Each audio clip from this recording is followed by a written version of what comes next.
there is a really cool multi-day celebration of the arts that's happening just south of Austin. Kicks off on October 13th, and you're invited. Sinead Whiteside with Inspired Minds Art Center and muralist Jaz Davis are here to tell us more about the 6th Annual Buda Arts Fest. Happy to have y'all. Good morning. Good morning. Thanks for having us. Thank you for being here. And so, Sinead, we've covered this a couple of times. We were having you here in the studio about this time last year. It's about to kick off. I know you guys have been working hard. Tell us a little bit about this festival as an initiative and what you hope it brings to the community. So the festival started just with maybe 10, 15 artists outside on Main Street painting live and plein air, which means you're outside painting what you see. And we had musicians accompanying them. And that was during, height of the pandemic. And it was just a way for community to gather safely and do something positive and uplifting. Well, every year it's grown. It's become a competition.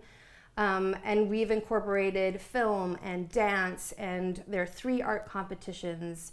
2 are the plein air competitions, and then 1 gallery competition, and we've got kids activities. It's just grown into a big arts festival that covers most of the arts. Yeah, which is fantastic. You can actually see some of the plein air work, and people have the opportunity to buy that later or no? Yes, they do. So the artists have 1 week. They gather, we have 47 artists this year. Wow, that's a big number. It is. Is it the biggest so far? I think so, yes. Yeah. So they gather in Buda on Monday. We have a welcome reception for them. And then they have the entire week to pick spots in the 78610 zip code to create a painting or a drawing or a piece of artwork.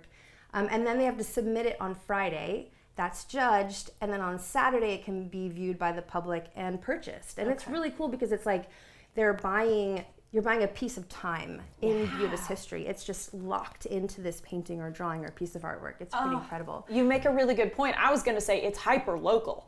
I mean, you might live right down the road from where this painting is painted. Right. Yeah. It's really great because if you're going for a walk through a park or walking down the street, you can see artists creating live. You can talk to them, ask them questions, ask them about their inspiration, and just see how this painting is coming together. And then on Saturday, you can go to the Welcome Center and see it up on the wall. But then Saturday morning, we've got a 2-hour painting competition. So at 9:30, we have about 30 to 40 artists who are lining downtown Main Street, and they have 2 hours to complete a painting. And it is amazing what they can come up with in 2 hours. So one group has an entire week.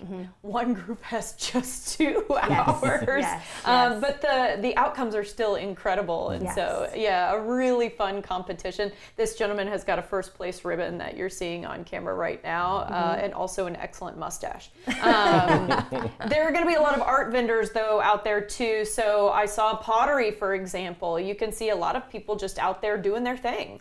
Right, so we have art demonstrations, potter's wheel demonstrations, silk painting, oil pastels, and then we have an artist market. So you can buy wood crafts, paintings, jewelry, pottery, I mean, you name it, an artist is out there selling it. And is an artist the one who made one of the necklace that you're wearing? Yes, Okay, this is Rugged Earth Designs. It's from our gallery. It's an artist who has really amazing pieces in there that are all these crystals and stones kind of welded together or soldered together. Looks amazing. Yeah, absolutely. And Jaz, you've been nodding along appreciatively when we're talking about other artists, but let's brag on you for a little bit. You are a muralist, and my goodness, it is fantastic to see the pictures of you doing your work. Thank you. Talk to us about your background in art, because this is not taught by professors. Sure.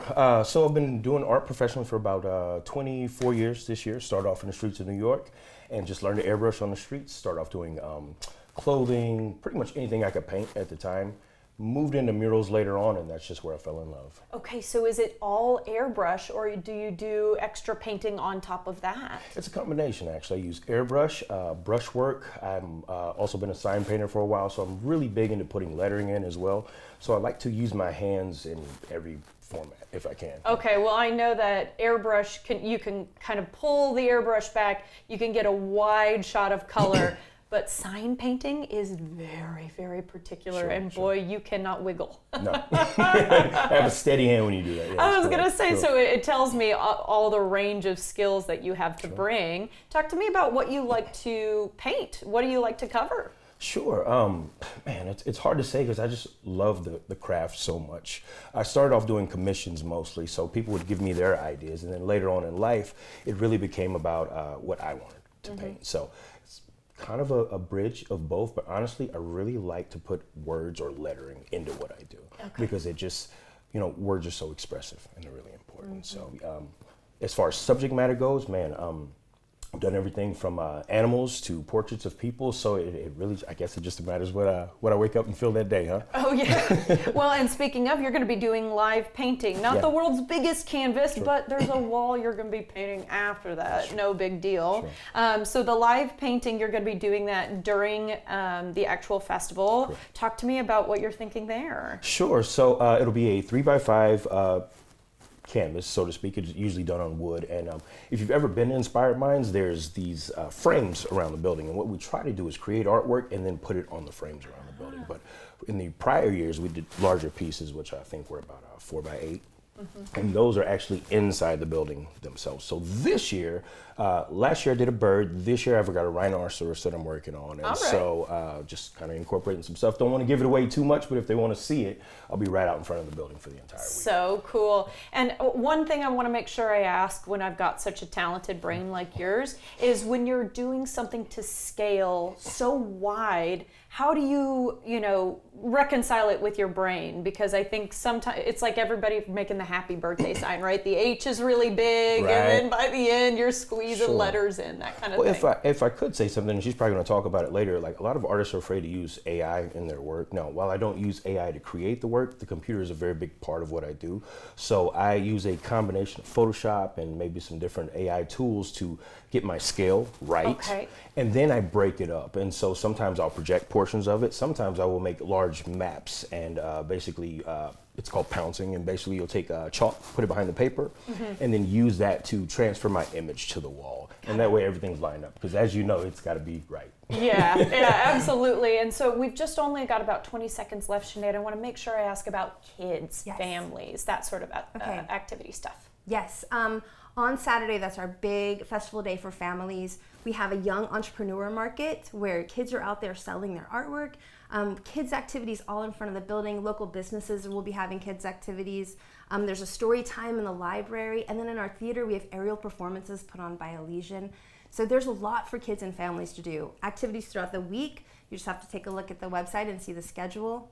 I was going to say that schedule is packed. So packed. So many cool things to check out. Thank you both for your time. And I can't wait to see the finished art piece, Jaz. Thank you so much. We appreciate it. Guys, plan your time at the 2025 Buda Arts Festival happening October 13th through 18th at budaartsfestival.com.